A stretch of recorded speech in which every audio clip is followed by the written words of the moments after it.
reka ngusuze nanone nkwifuriza ibihe byiza wowe ukurikira Yose TV wowe ugenda dukurikirana mu biganiro tugenda dukora reka nanone nkusuhuze kandi nkwifuriza ibihe byiza nkanatekereza ko umeze neza wowe utameze neza ibihe birahinduka uyu munsi ushaka kubona byanze ariko ejo cyangwa ejo bundi hamwe n'Imana hamwe no gusenga ibintu bikagenda neza Wifuza rero ko tugufitiye vision pictures mu birori bigiye bitandukanye mu events agiye atandukanye ama baby shower ama blood shower turahagera ku mafoto meza ameze neza nka Yose TV kandi ibintu byawe karushaho kugenda biryoha nibisanzwe ndiyo nkuru Karine ariko tugiye kwakira umutumirwa mushya mumfashe tumwakire muraho neza cyane amakuru yanyu amakuru yanjye ni meza ndashima Imana nta kibazo. Wow, aravuze ngo arashima Imana abadukurikira ariko ntitwamenye ngo turi kumwe nande reka bikore. Murakoze amazina yanjye sanzwe nitwa Jean Claude Irabaruta nkaba ku izina ry'ubuhanzi cyangwa nkoresha bamwe bita ba AKA nitwa Chinta Kitara. Yes, Chinta Kitara. Yes. Wow, aravuze cyane nyine ariko nanone mu buryo bw'ubuhanzi nyine reka nanone tumenye ngo turi kumwe nandi. Okay. Kubigendanye n'ubuhanzi ni iki ngiki kabisa. Let's listen this.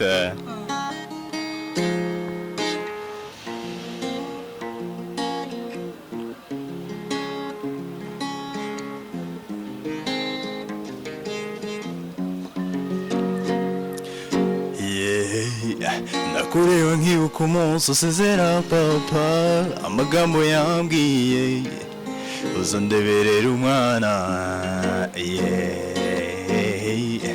ndakureba nkibuka mu maso ha mama ndashaka kukurekura atakara kanje yo niba humure kuko nasezeranye imbere y'Imana ko nza gukunda kurusha uko wikunda yo niba wibasa niba nza gukunda karamata nakizakundutira uzahora uri my vale valentine.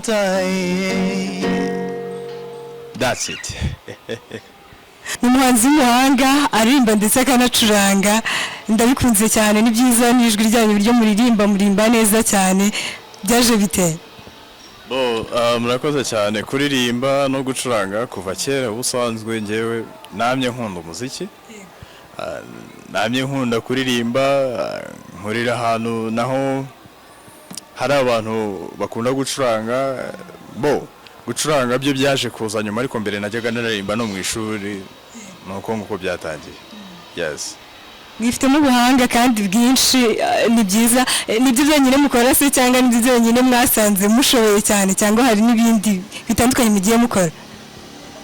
Kubigendanye n'ubuzima busanzwe hari ubuhanga bwinshi butandukanye umuntu aba afite. Ubusanzwe njyewe niga uburezi mu mwaka wa 3 muri kaminuza y'u Rwanda nkaba niga kwigisha igiswahili n'icyongereza nk'indimi zisanzwe ziriho. No kuvuga rero ubwo ubuhanga afite n'ubundi no kwigisha mu bumenyi mfite mvuga izo ndimi ibindi nabyo ku bundi bumenyi buza bwiyongeraho busanzwe nabwo ndi umukanishi ariko ibyo naje kubita nkomeza kariyeri zindi ibyo nibyo biza byiyongeraho aho ngaho kazi. Birumvikana nyine ni ibintu byinshi bigiye bitandukanye wa mugani umuntu abagiye azi ariko akanya nka Yose TV twe turibanda cyane nyine mu muziki wawe umuntu yatatekereza ati se ibikorwa byanyu nabibona ne kuko umufite ubuhanga ntabikunze. Murakoze cyane ku bikorwa byanjye byinshi ntago birasohoka ntago mba ndisohora cyane kuko ntago nabigira official cyane ariko mfite YouTube channel bimwe na bimwe ngenda mbinyuzaho.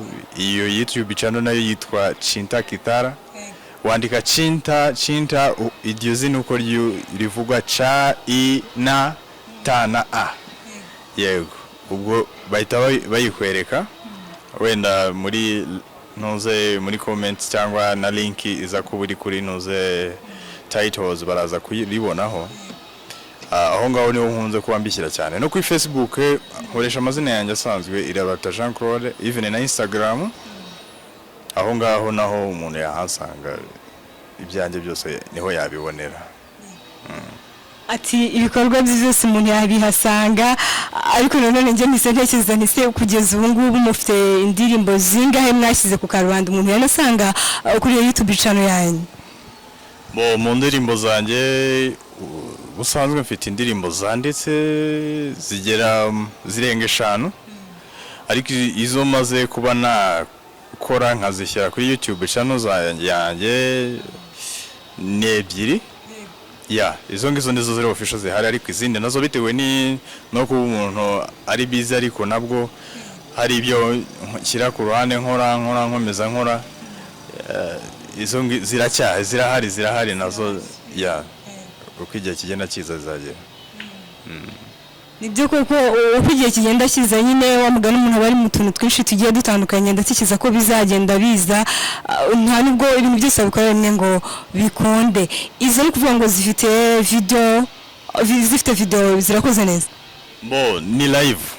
Ni live ntabwo ndajya munuza muri studio ngo nkore, kubera yuko ubusanzwe ubushobozi nicyo kintu kiba kibura. Ibikorwa ndabifite, ariko ubushobozi nibwo bubura, ariko nabyo bizakunda. Ntago ari ikintu kizazitira ngo bigumeho ngaho. Bizagenda bikunda, bizagenda biza. Turi kumwe nawe umuhanzi, nakunze ukuntu umucuranga muririmba, umuntu ahita atwarwa. Indi ndirimbo urakoze cyane yitwa Lipi, iri mu rurimi rw'igiswahili. Nk'umuntu wiga igiswahili kamemo birumvikana ko igiswahili cyarangije no kuba ururimi ruri international, ruri mpuzamahanga.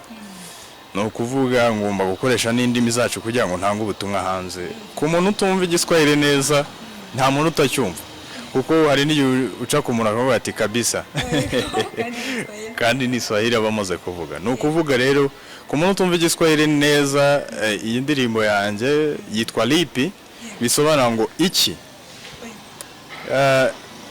Nayanditse ngira ngo ngaruke ku burenganzira bw'abana. Hari abana bamwe na bamwe hamwe usanga abana basigazwe inyuma n'imiryango yabo. Ntago ababyeyi kenshi na kenshi baba babizi yuko bari gutesha agaciro uburenganzira bw'umwana, ariko nagaragajemo ababyeyi b'abasinzi. Noneho umwana ari we uri kwivugira avuga ati babyeyi banjye we nakosheje iki, kabandi bana bagiye ku ishuri, abandi bakaba barakorewe, bana babayeho neza ntibicwe n'inzara, ariko ngiye kubera iki mwahaye inzoga cyane cyangwa ubusinzi mukabuha intebe, no kubera iki. Rero iyo niyo ndirimbo yanjye, reka nyibanyurizeho twumve uko imeze twese. Yes.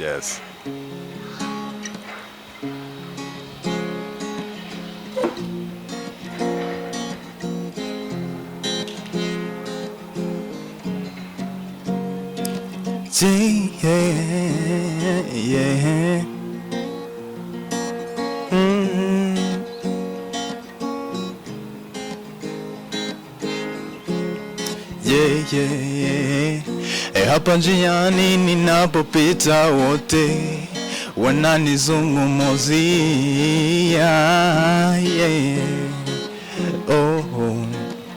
eti sina papa na mama yangu ni malaya.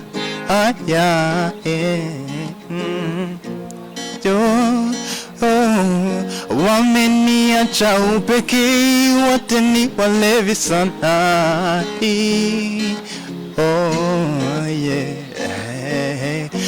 Usiku na mchana njaa inaniuma sana. Baba yangu we, nilikukosea lipi mkaniacha upekee? Mama we, niliwakosea lipi mkaniacha upekee? yeah. Wengine wali kwenda shuleni lakini mimi sina baba na mama hawakunipa hata shamba ili nijitafutie maisha kwa kuwa wote wameniacha upekee, wote ni walevi sana baba yangu usiku na mchana njaa inaniuma sana baba yangu mimi ni damu yenu ni nzito kuliko maji baba hapa barabarani yananitesa sana maisha kwa kuwa wazazi wangu wameniacha upeke, wote ni walevi sana nalia usiku na mchana njaa inaniuma sana. Yo, mbega indirimbo nziza, ni indirimbo nziza nubwo Gisa ko umuntu agenda yumvamo message zigiye zitandukanye. Nayiteze amatwi cyane na mbere wawe bisobanuriye uburyo nyine iki gisobanura message itanga, ariko buriya reka nkubwire nk'abahanzi kugira ngo ubwo umunsi wawe indirimbo haba hari impamvu yaje gutiyo ndirimbo. Murakoze cyane, buriya nyine guhanga ntago ari ibyo wenze niko bavuga mu Kinyarwanda, ntago ari ikintu gipfa kwizana. Buri muntu yandika indirimbo cyangwa hanga ikintu bitewe n'impamvu. Nukuvuga ahantu ntuye cyangwa mu buzima mbamo, ahantu ngenda mba, hari abana ngenda mbona ababyeyi babo batajya bapfa kubitaho cyane, ugasanga umwana no kugira ngo arihirirwa ishuri ajye kwiga nk'abandi niyo yabara no mashuri yo hasi cyane bikaba bigoye umwana, kandi ugasanga umubyeyi ntabwo abura icupa, urumva ntabwo abura icupa, ntabwo abura kuhora yasinze. Ni ukuvuga uwo mwana rero ngiye natekerereje uwo mwana nshyira muri sensi, ndatekereza avuga ati nk'uyu mwana reka nzakore ino ndirimbo muvuganire mbe ngaragaza cyangwa nereka ababyeyi agahinda b'abana baba bafite batakazi, kuko umwana ntago ashobora kuza ngo abwire umubyeyi ngo data ibi bintu ukora si byo ngiye kubera iki ariko urumva yuko ijwi y'umwana ryo niryo natekereje avuga ati umwana yabwira umubyeyi we kino cyangwa yabwira societe kino, abafasha imiryango ifasha abaterankunga bakaba babona uko bafasha abana babayeho muri ubwo buzima. Yes. Arabisobanuye cyane, ariko wa mugani hari ikintu nabonye mu buryo runaka ushoboye kuba wavugira umuntu, uri umuhanzi ushobora kuba wavugira abantu bagiye batandukanye ubije mu buhanzi bwawe.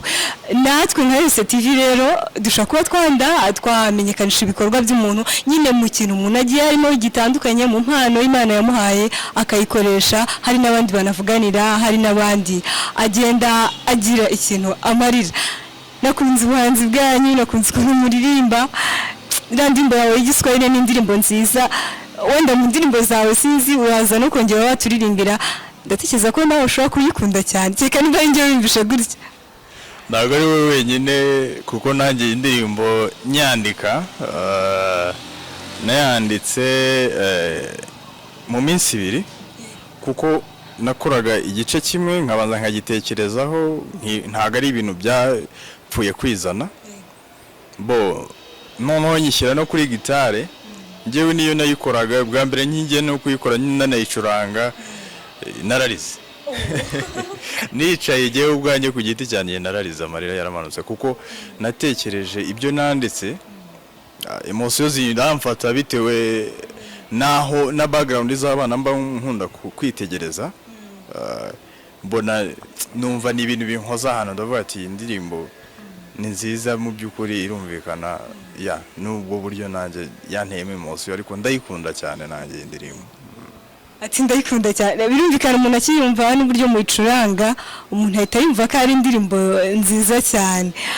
reka nanone dutekereze tuti se wenda hari umuntu ukurikiye Yose TV ugenda ukurikirana ibihangano bigiye bitandukanye ariko akavuga ati byanga bikunda abahanzi bo muri iyi minsi bararirimba ibintu kumva umunsi yaririmbye gospel undi yaririmbye secular music uwo muntu akavuga ati ngewe rero buriya nkunda indirimbo za gospel gusa nkunda iki kintu gusa kandi buriya ikintu nabonye mu buzima nuko umuntu yagiye gerageza kumva ibintu by'abantu bigiye bitandukanye umuntu akuramo amasomo gira ikintu mubwira.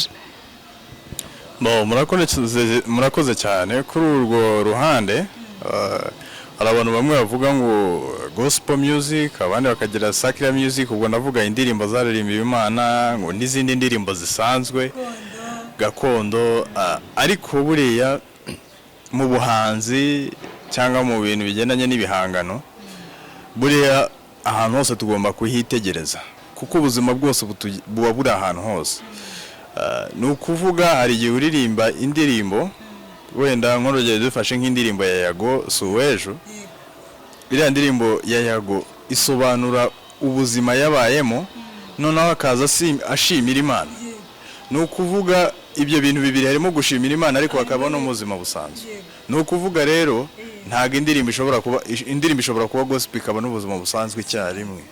Ni ukuvuga muri ubwo buryo rero abantu bakunda gospel ntazavuga ngo akunda gospel cyane gusa kuko iyo uramya n'Imana hari n'ubundi buzima busanzwe bubayemo nabwo ugomba kubwitegereza ukavuga ngo hano hari iki harabura iki, iyo ndirimbo ikaba yagufasha. Ni ukuvuga ubuzima bwose ukabukunda niko biba bimeze.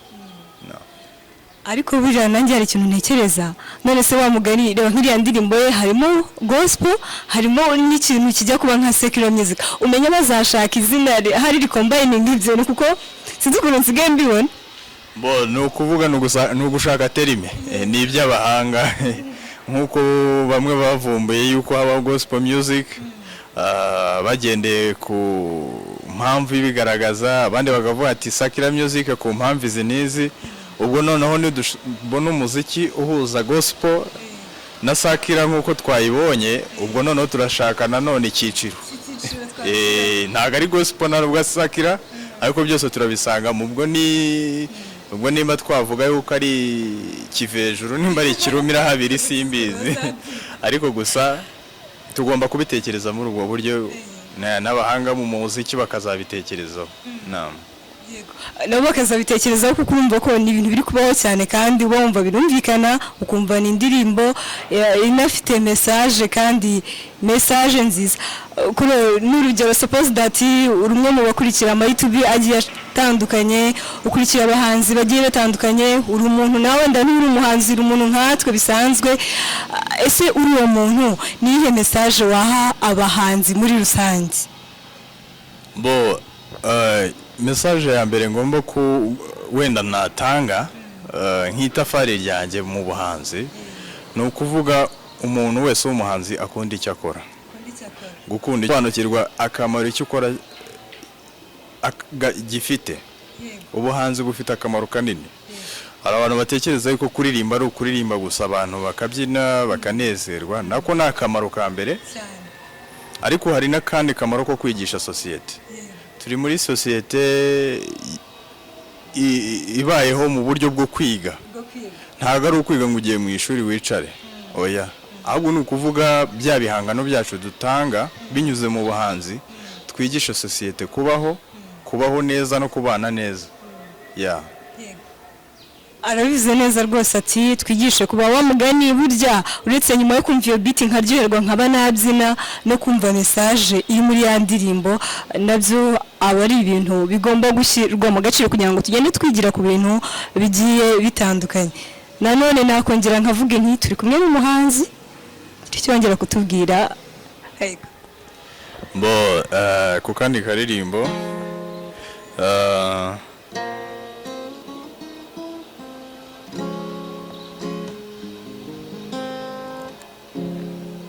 iyi ni indirimbo yanjye nayo nayiri mu rurimi rw'icyongereza, ngenda nibanda ku ndimi zihuza abantu ariko n'ikinyarwanda nacyo ntabwo ari uko nakibagiwe nayo nazo ndagenda zishyiraho. Iyi ndirimbo yanjye yitwa Feel indirimbo zanjye zose zigeze zifite dutitire dutoya, imitwe mitoya kugira ngo yumvikane. Feel ni ibyiyumvo, rero iyo none igendanye n'urukundo. Ni indirimbo nahimbye kera za 2017. Yes.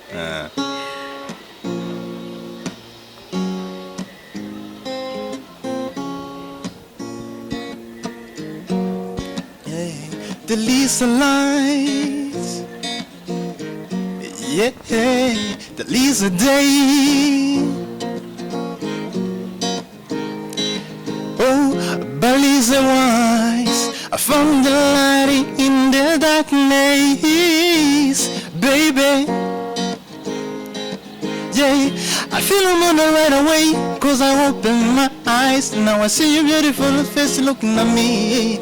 Now I guess that this is love, hey. I feel I'm in love with you, gay. I feel I'm in love with you, girl. I feel I'm in love with you. I feel I'm in love with you. I feel I'm in love with you. I feel I'm in love with you, gay. Yeah, nagukunze na numengishije inama, yeah. Namaranga mutima yanjye, yeah. Nabibwiye ababyeyi nabo barabyemera, yeah. I think I'm gonna run away, cause I open my eyes. Now I see your beautiful face looking at me, baby. Well, I guess this is love. I feel I'm in love with you, yeah. Yeah, I feel I'm in love with you, yeah.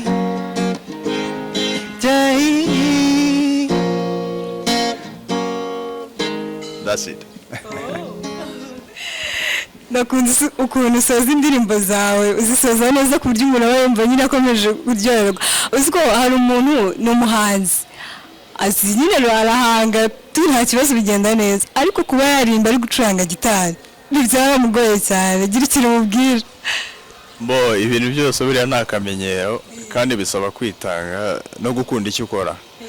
Nanjye kujya kwiga gitari cyangwa gucuranga nanaririmba ni ibintu bitabanje kunyorohera bwa mbere kuko bisaba practice nyinshi, ariko aho nahereye naragerageje. Rero ni ukuvuga nimba acuranga akunda kuririmba akunda no gucuranga, agomba kubanza gukora imyitozo kuko ibintu byose ni imyitozo kandi ubanza kuvunika. Buriya gucuranga ntabwo ari ikintu cyoroha cyane, ariko kikakorohera bitewe n'icyo umutima ukunze. Yes, nuko ntabwo nkuciye mu ijambo, ariko nabonye mu by'ukuri uraririmba gitari ntabwo biri kwirebaho. Ni ubuhanga bukomeye, sinzi nimba byapfa korohera buri muntu wese, kandi njye bavuga ngo kwiga gitari biragora. Ko hari ibanga mukoresha, sinzi ubwo uritubwira. Ibanga ni ryarindi gukunda ibyo ukora. Nta na rimwe ugomba gucika intege kuko gitari nayize, ndavuga wenda kugira ngo menye gucuranga neza amezi 6 kugira ngo menye gucuranga neza. Aho ngaho bwa mbere ku munsi wa mbere ufata gitari ukabira icyuya mu ntoki, bakakwigisha gufata amanota, intoki zigashyuha, ndetse hari n'igihe tuza udusebe tugashishuka, ariko ukihangana ugakomeza. Noneho hahandi ibintu bifata mu mutwe, ubwonko bwawe bukagenda bukabimenyera. Ni ibintu byoroha iyo umaze kubimenyera, kimwe n'uko ikintu cyose gutangira biba ari ibintu bigoye cyane. Ubona uburyo abarimu batwigishaga kwandika ngo ca umurongo uhagaze ugacutambitse, nuko nguko n'ibingi ibintu byose bigenda. Yes. Yego, bigenda biza nyine, ntago wamugani wakwiga ikintu uyu munsi ngo uhita wumva ko ejo bizacamo. Hari umuntu afite impano nawe nyine arabishoboye pe, arabishoboye, ariko akanatekereza ati se buriya ibintu ndimo nzabiteramo imbere, ko mbona gutera imbere biragoye muri music, sinzi nabwo haza kubitubwiraho, akavuga ati ntaho ndiba bizangeza, reka mbireke. Muhe message kugira ngo nyine yamukangura. Ubusanzwe buriya iyo witegereje umubyeyi wakubyaye hari udufoto ababyeyi bacu wenda twakera baba bafite, hari n'abatadufite, ariko umwana wese niwe uvamo umuntu mukuru. Icyo kintu bacyumve neza, ni ukuvuga ngo wenda dufate nk'urugero bari abahanzi tuvuga ngo bagezeyo, aba Bruce Melody, abari international ba Justin Bieber, aba Jason Derulo, bose turababona yuko ari abantu bagezeyo. Ariko iyo ugiye gukurikirana amateka yabo usanga ari abantu batangiriye hasi nabo. Bifata igihe kugira ngo ugire aho ugera. Ariko nanone ikindi kintu bisaba kudacika intege. Muri icyo gihe bigusaba kudacika intege ugakora cyane. Uno munsi utangirira hasi ukagenda uzamuka kuko nk'urugero nka experience nanjye mfite, natangiye gucuranga gitare niga segonderi. Noneho ukuntu nagiye mbimenyera za 2016 2017 mbimenyera mbikunda, nkacuranga mu birori byo mu kigo aho nigaga.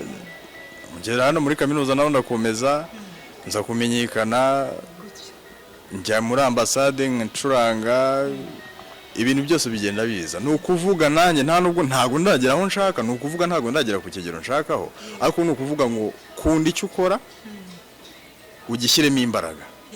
Yes, gucika intege ntago uzaryama ngo uhite ubyuka byakunze aho kuko hari n'ibizaguca intege byinshi cyane. Yes. Ati hari byinshi bizaguca intege ko ugikomoje, ariko nene nagitekereje. Urumva nkawe ufite experience kandi igaragara, ni byari byageze ukavuga uti ibintu by'ubuhanzi mbivuyemo, ndumva noneho mbivuyemo, ukumva intege zawe zose ziracitse muri music. Ni byari byagenze biti?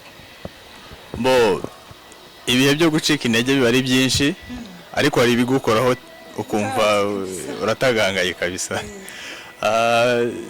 Kera njye ntangira gucuranga cyangwa ntangira kwiga umuziki, ubundi nigaga umuntu wanyigishaga gitari, najyaga kumwishakira. Noneho we muri quartier nta hantu batuye bazi gucuranga cyane. Noneho bikansaba gukora urugendo rw'amasaha 2. Amasaha 2 ndi umunyeshuri, ndiga, mfite class mu ishuri bisanzwe, ubwo kandi nabwo n'ibizamini nabyo birantegereje ngomba no kwiga. Ibyo bintu kubivanga byarangoye n'ababyeyi. Noneho kugira ngo umubyeyi wawe akubure ngo wagiye ngo kwiga ibintu byo gucuranga, nta n'umumaro byumvamo we, biba ari ikintu kigoye. Aho ngaho byambereye rero ihurizo, ndavuga ngo ubundi wabireka, ubundi bimariye iki? Ariko nkibuka yuko ari ikintu umuziki utuma numva ntuje, numva ameze neza, ukampa amahoro muri njyewe. Nakomeje kudacika intege, ayo masaha 2 nkazajya numva ni iminota mike cyane. Ndakomeza rero nshyiramo imbaraga, nakomeje kuza ndazamuka, numva noneho namenya no gucuranga, nasubiramo nkumva ibintu birandyoheye. Niyo mpamvu ntigeze ncika intege cyane. Ati niyo mpamvu nigeze ncika intege. Urumva byanga bikunda bajya bavuga ngo nukuzirika umutsi ikintu cyawe kinumva ko kikurimo ukakihambira. Byanga bikunda nubwo rije muri music, hari romodo wawe, hari indirimbo z'abantu runaka ugisubiramo kumva nabyo birakwinspira cyane. Uratubwira muri romodo dino no bana bakaririmbo ke? Murakoze cyane. Aba models bari benshi, buriya nkunda abahanzi, nubwo nta muhanzi umwe nkunda cyane, ariko nkunda ni indirimbo yasohoye. Nkumva ise iyi ndirimbo ni nziza, hari yasohoye nkumva indirimbo ntago inyafecta neza cyane. Ariko gusa umuhanzi nkunda cyane buriya niwo bita Indirimbo. Indirimbo ndabukunda, nkunda uburyo aririmba, nkunda uburyo acuranga, kuko no umuhanzi ucuranga umwimerere. Acuranga umwimerere live, indirimbo zimeze neza, zicurangitse neza. Ndamukunda. Noneho indirimbo yiwe nakurikizaho n'ubundi nkuko nari nakazamuyemo, nakongera ngasubiramo kuko nakaririmbo keza nakunze, bayita Valentine. Valentine. yeah.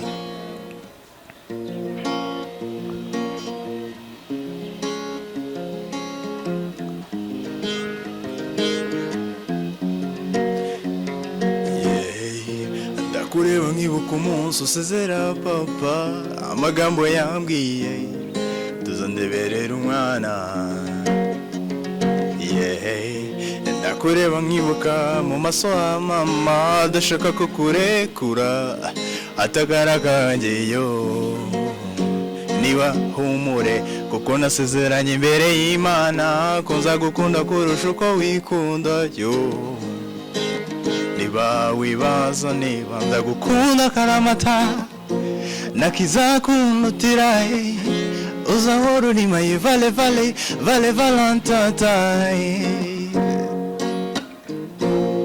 Ndahiye kamatama yawe atazashuka amarira nibinaba azabara ibyishimo. Oh na na na na na girl, oh na na na na na, ntugire ubwoba kuba bazahoya iyo usetse umutima uranorokaye. Yeah, kuva uyu munsi nsezeranye imbere y'Imana ko nzagukunda kurusha uko wikunda yo. Niba wibaza niba nzagukunda karamata nakizakundutira uzahora uri my vale vale vale valentine. Nzagukunda karamata nakizakundutira uzahora uri my vale vale valentine. Yeah, that's it. Wow. Birumvikana nyine urarimba umuntu agatagira ngo nandi umuntu. Sure. Yagize ngo niyo wageze rwose. Oya ntabwo ari kabisa. Yego. Gira ikintu ubwira abadukurikiye imva mutima zawe. Bo ndishimye cyane kuba nageze kuri Yose TV. Abankurikiye mwese. Iyi ni social media, ni YouTube channel, ni televiziyo. Ya, ibihangano byacu muradufasha bikagera aho bigomba kugera kuko ni audience, message dushaka gutanga tukayihereza audience cyangwa tukayihereza abadukurikiye. Ya, ndabashimira cyane rwose. Yes. Natwe niyo mpamvu twavuze tuti ni Yose talent talk nyine tugenda tuganira n'abo bantu bagiye batandukanye binyuze ahangaha kuri Yose TV n'ubundi umuntu akaba yamenya ati uyu muhanzi runaka namubona nte ntamukura he kuko urumva twese icyo tugamije no gutezanya imbere. Yego rwose nibyo ku bigendanye no guteza imbere impano zacu mwafashemo cyane kweri. Naho aho kumbona no kuvuga mfite YouTube channel ni yitwa Chinta Kitara. Chinta Kitara abantu benshi birabagora. Nzarihindura nimbona ririmo rigorana. Bo ariko social media nkoresha Instagram, amazina ni Irabaruta Jean Claude, Facebook Irabaruta Jean Claude, na WhatsApp yanjye nayo umuntu anyeneye nashyiraho nimero 0788 36 tukaba twaganira tugasharinga ama ideas, ibitekerezo, waba ufite ubukwe tukaza tukakuririmbiramo kuko ibintu byose dukora no gutanga message no gushyushya abantu no kubafasha kuruhuka. Ya, ibi ushaka kwiga gucuranga byose ndabikora namufasha. Yes. Yego. Nanjye natwe tuti Yose TV ishyanirwa mu byukora. Imana ikomeze yohuri intambwe zawe kandi ikomeze ibane nawe. Murakoze cyane kandi namwe ndabashimiye cyane. Imana ikomeze kubaha umugisha mu byo mukora. Ya. Abatwumva barasa nk'abumva ko tugiye gusoza ariko ntabwo byakunda ko dusoza none. Nakunze ukuntu muririmba ukora kuri gitari. Abantu benshi buriye gitari turabikunda cyane. Indi ndirimbo. Murakoze cyane kuri questing indi ndirimbo. Hari indirimbo namye nkunda kuva kera ni akaririmbo k'umuhanzi Gisa cy'inganzo. Yes, ashobora kuba ubu ngubu atari mu bazwi mu bari kumenyekana cyane, ariko ni umuhanzi wakoze nawe cyane kandi ni umuhanga nawe kwijwi cyane. Reka tuyumve.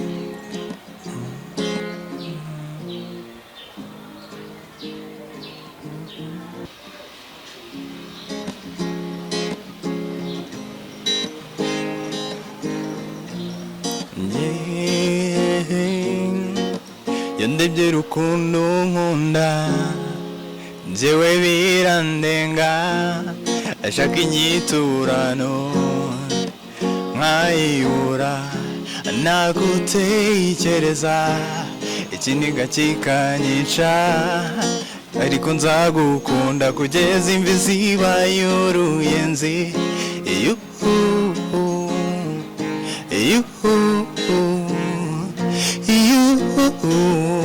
Kugeza imvi zibaye uruyenzi, ntiwari wigeze umbona nk'uko abandi bambona. Wabonye ari ibyiza biri muri njyewe kurusha ibibi, iby'abandi bafataga nk'ibyago byakubereye amahirwe, wemera kunkunda baby, wangumyeho abandi bana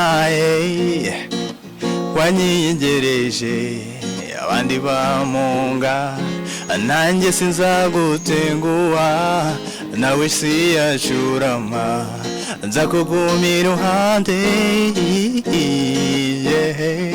Iyo ndebye urukundo nkunda njyewe birandenga, ashaka inyiturano nkayibura, nagutekereza ikiniga kikanyica, ariko nzagukunda kugeza imvi zibaye uruyenzi.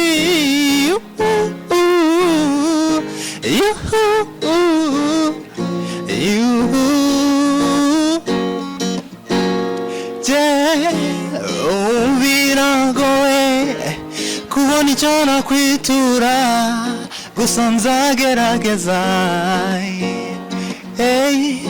Nzagutonesha guteteshe, nza kugira umwamikazi umutima wanjye, sinzatatira igira ngo dufitanye, my bubu my sweetie, wangu nyeho abandi bana wanyiyanzereje, abandi bamunga, nanjye sinzagutenguha, nawe siyacurama, nzakugumira iruhande.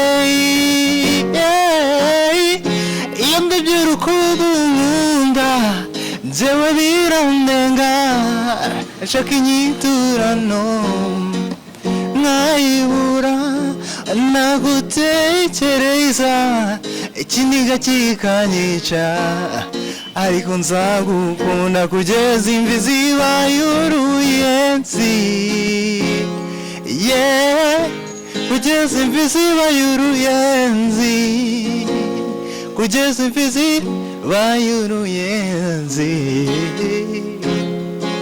That's it, niko bimeze. Mbega ni byiza cyane, ati nzagukunda kugeza imvi zibaye uruyenzi. Reka tugushimire kuba ugafata umwanya wawe ukemera ubutumire bwacu ukaza hano muri studio za yosetv. Murakoze cyane, namwe ndabashimiye cyane ku mwanya wanyu, kuko twese ni imyanya duhana, so ni byiza cyane kandi ni byiza cyane. Bati umushyitsi ugenda n'ugaruka, turatuzi ko n'ubutaha igihe twagukeneye ni karibu cyane. ubundi isanga nawe murakoze. Yego murakoze cyane, ariko nanone nimba ari ubwa mbere dusuye, ari ubwa mbere ubonye ino channel ya yosetv, n'ugenda udakoze subscribe, share na comment kugira ngo tujye turushaho kubana nawe 5 kuri 5.